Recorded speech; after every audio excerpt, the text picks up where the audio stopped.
Gimpahilawig ang lokal nga pamunuan ng syudad han Borongan ang gindudumara nga business permit renewal nga waray pinalidad nga dahiton Enero 23, 2026 sa gimbubuhat sa Labi City Hall. Ininbasen pinakaoring abiso han business permit and licensing office Bibelo, Borongan City kundi ang unang Enero 20 nga deadline han business permit renewal igin-extend nga dahiton Biyernes Enero 23.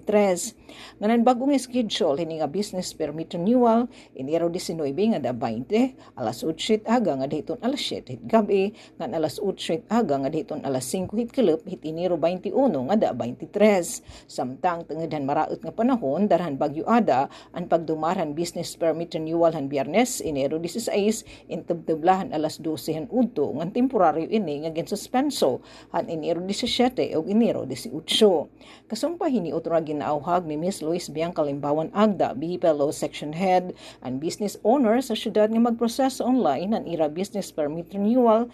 Bisitahon atong webpage ng BPLO Borongan City link nga http://bpbc.ibpls.com/City of Borongan Eastern Samar/ nganan business owners and pwede magbayad online ng business taxes, fees ug charges ipinagit Land Bank, Link Biz Portal o GCash paglaklaro ang BPLO Section Head.